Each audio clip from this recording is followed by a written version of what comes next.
Hello students, the topic of today's class is some typical cases of moment of inertia. So basically I'll be discussing with you some slightly typical cases, and it is advisable that non-medical students should definitely see all these derivations, all the involved steps very carefully. These derivations as such are not directly useful for medical students. So talking about some typical cases of moment of inertia, first of all, let us talk about the moment of inertia of a shell about a diameter. As you know, shell is a three-dimensional and hollow entity. So when you rotate it about a diameter, we would like to find the moment of inertia of shell as a whole.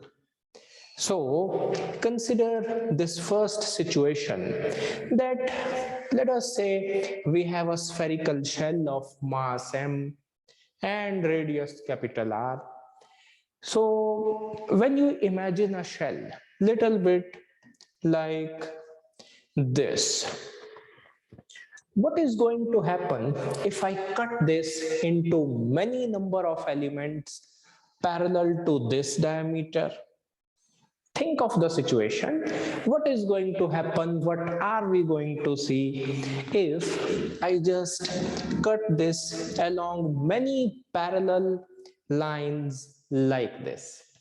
So as you might have correctly guessed, that think of any one such portion. It's not exactly a ring, but it is similar to a ring, isn't it? So I repeat, consider one such element. So these ends are slightly curved. If the ends were straight, we could say that this element is a ring. Now also it is almost a ring, because this curvature at the ends is almost negligible. And so consider this situation, that as I said, this shell may be considered to consist of many such elements. So this element is looking just like a ring. And so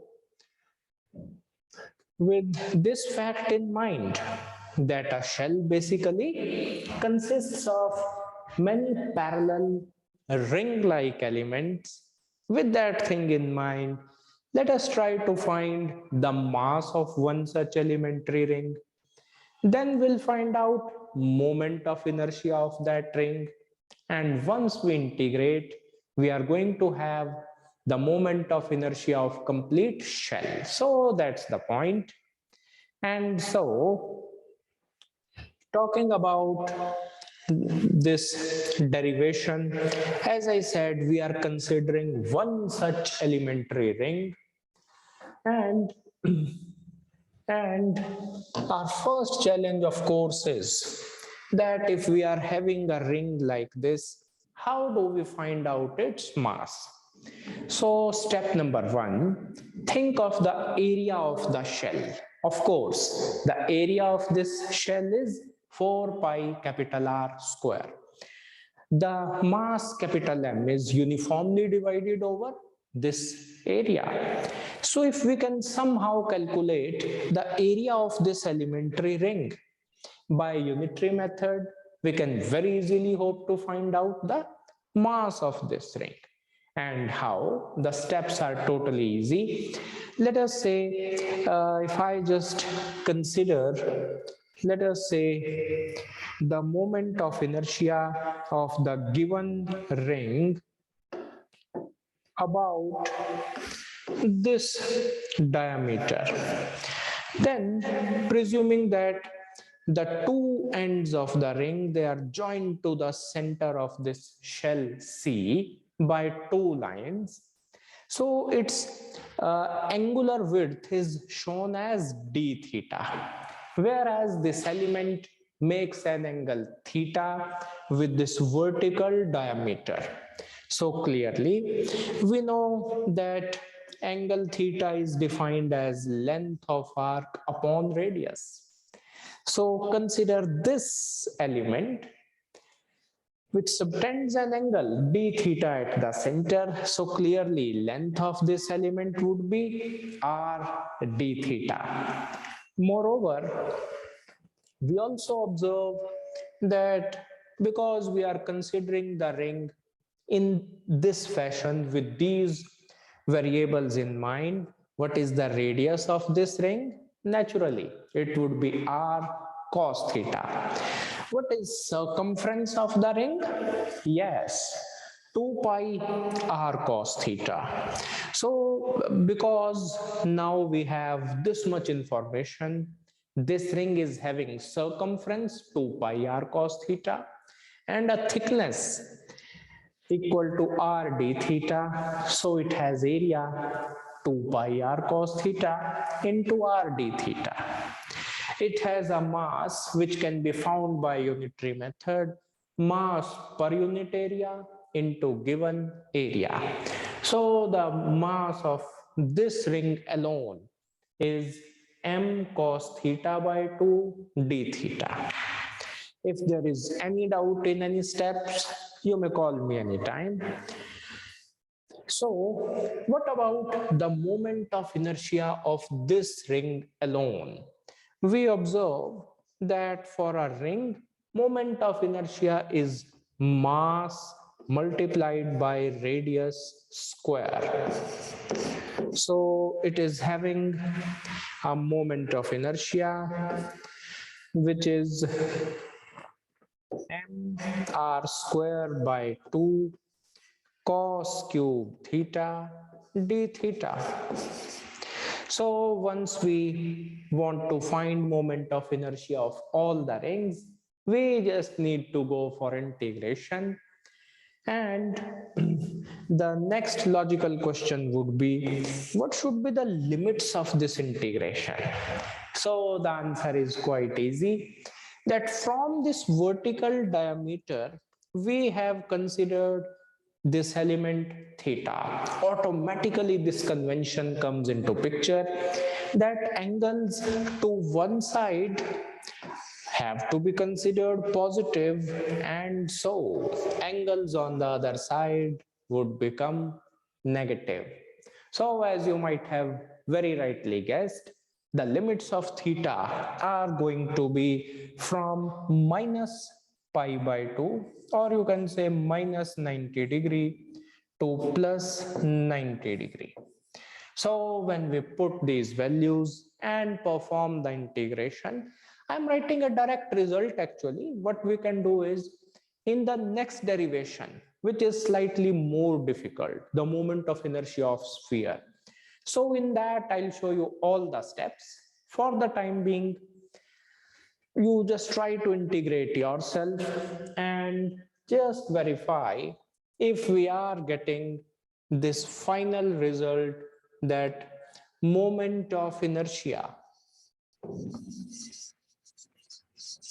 of this shell about any diameter is 2 by 3 mr square. So totally easy derivation, although I must say derivation was based on just one simple fundamental, and that fundamental thing is you try to break the shell into smaller elements. Each element is roughly a ring. You find the mass of ring, you find the small moment of inertia of the elementary ring, and then you just integrate. So in the next derivation, of course, I'll not leave the integration part to you. We'll do all the steps. So let us look very carefully for the next derivation, whose heading is going to be moment of inertia of a solid sphere about a diameter.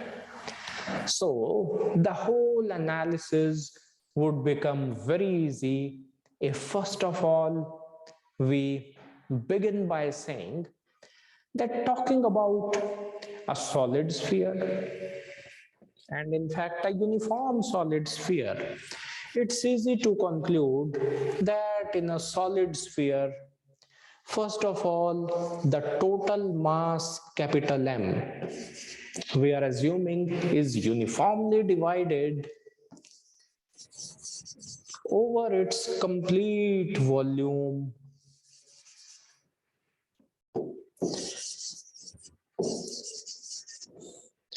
which is 4 by 3 pi r cube. That means, in extremely simple terms, that what is its density? Density, which is mass divided by volume. So mass m, volume of course is 4 pi r cube upon 3. So this is the density or the mass density of this solid sphere.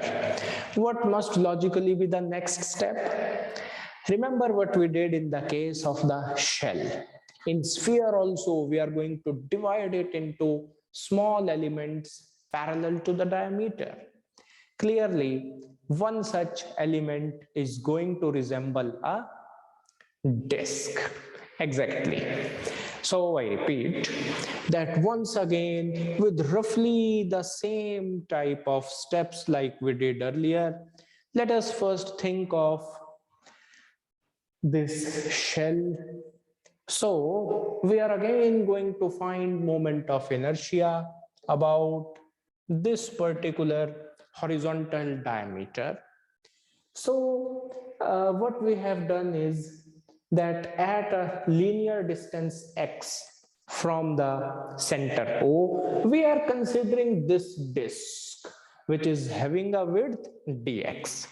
Of course, we can always write this variable x in terms of r, isn't it? So I'm doing this derivation slightly different compared with the last derivation. So you will hopefully learn a few tricks about calculus also in this process. So first thing that needs to be done is that definitely in this sphere we agree what is the mass per unit volume. It is this value. So first step that needs to be done after this is that we have broken this into smaller elements, and clearly, very clearly, this elementary disk that we have marked here, we would like to find out its mass, and not difficult to see that its mass would be, of course, mass per unit volume of the complete sphere multiplied by the elementary volume of the given disk. And what's the volume of the disk? Area multiplied by thickness. So in other words, think of this disk. Clearly, it is having an area which is pi into radius square. Think of its radius as small r. By Pythagoras theorem, do we have small r square is capital R square minus x square? So you see the trick here. We did not involve this new variable small r. Lesser the number of variables, easier is the process for us. So looking at this formula, now we have the mass of this disk. The physics part is more or less sorted out. The mathematics part still remains a small challenge. So because we have this mass, which may be simplified like this term 3 goes to the numerator. So what about moment of inertia of this disk? So it's found by the simple formula. Moment of inertia of disk is half into mass into radius square. So in other words, from this expression, what we are able to conclude very easily is that the small moment of inertia would be half into mass into radius square, isn't it? Its radius we have written as small r. At the same time, it makes sense to once again express this value of small r square as capital R square minus x square. So this small r square second value also I am substituting. When we do that, you see, this is what we get. So at this stage, we have the value of moment of inertia of this elementary disk alone. So you might have observed in this case, we are not considering theta. Why did we consider theta in the last derivation of shell? Because I wanted to show you two different approaches. So either way you may proceed with the derivation. Some authors proceed with the first method, others go with the second approach. So one thing to think about is when we integrate and find moment of inertia of the complete sphere, what must be the limits of x? So that's a relatively easy question. Distance x is measured from center of sphere O. So limits of x must be from minus r to plus r. And so, as I said, just a few mathematical steps remain. The physics portion has been sorted already.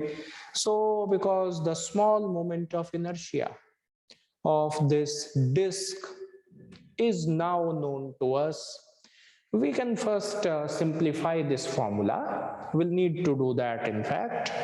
So all that now remains to be done is we have r square minus x square whole square.